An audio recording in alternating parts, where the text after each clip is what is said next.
Welcome back to MFO, everybody. Thanks for tuning in to another episode. Well, it's Labor Day. It's the unofficial end of summer. It's the first day of September, and it's the time when the lakes are beginning to kind of enter into that fall transition phase. It's the time when bait fish are moving shallow. They're moving into bays and creeks and coves. And the bass are following those bait fish to feed up for winter to get ready for that colder period of the year. In today's episode, we're going to be talking about what baits you should throw in September, where you should throw them, and what you should be thinking about as you're going out squeezing in those last few fishing trips before summer is over and this season comes to an end. Guys, stick around. We'll be back right after this.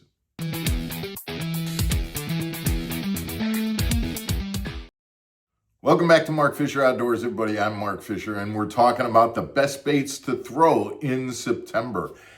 This is not going to be a big surprise, but one of the categories of baits that you absolutely need to have tied on if you're fishing this month is a topwater. Whether it be a buzz bait or a popper style bait, topwater baits excel in the month of September. Don't by any means forget my favorite, which is a Zara Spook. But what you want to be able to do is imitate the bait fish that have moved into those coves, moved into those bays, and that are kind of moving into the shallow water. Early morning, late evening, cloudy days, absolutely one of the best times in September to just have a phenomenal day, a never-ending day, man, just cranking on fish all day long, throwing a topwater, and what a great way it is to catch fish.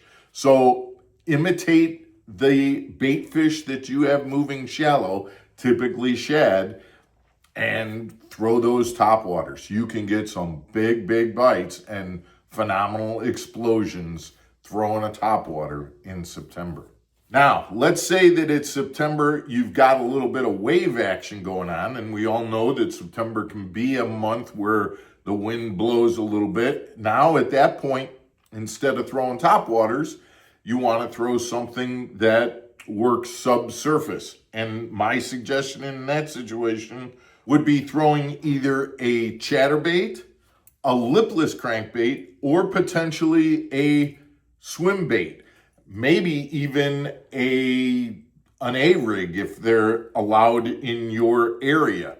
But anything that's going to imitate those schools of bait fish that have moved into that shallow water, obviously with the wind blowing, a topwater is not going to be as effective. So now you want to go with the baits that are going to imitate those bait fish.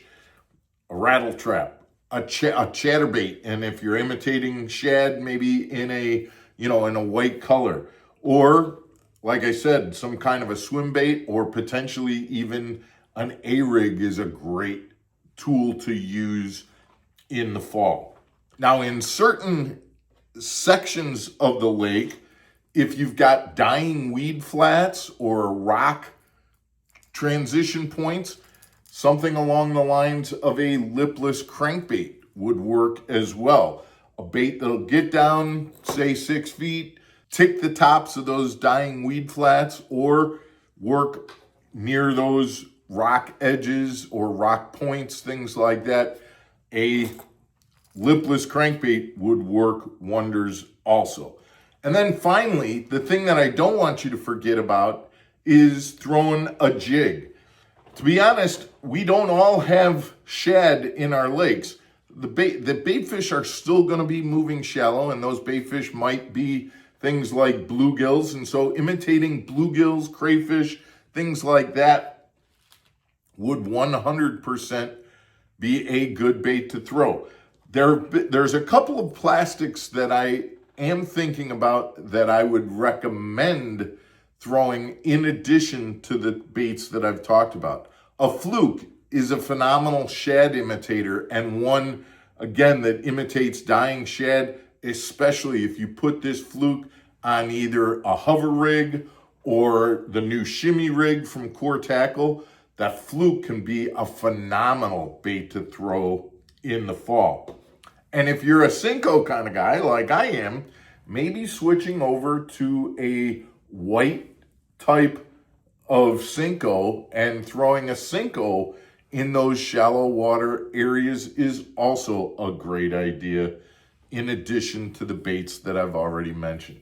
Guys, this can be a time when you can get big numbers in September in that early transition. They start to feed, the fish are starting to move. I've talked about this before.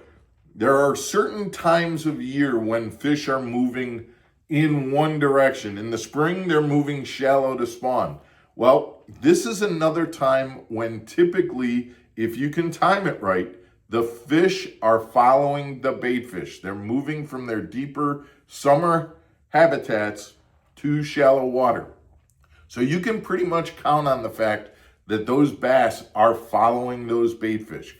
Be there when they get there, and you can catch some good numbers in the fall. Guys, I appreciate you tuning in. If you like this kind of content, would you please do me a favor and hit that subscribe button, hit the like button, share it with a buddy, send in your comments. Do you have additional ideas about what baits you throw in September? I'd love to have you share that so that we can all learn from that. Thank you for tuning in, and we will see you again tomorrow on another episode of Mark Fisher Outdoors. Take care, everybody.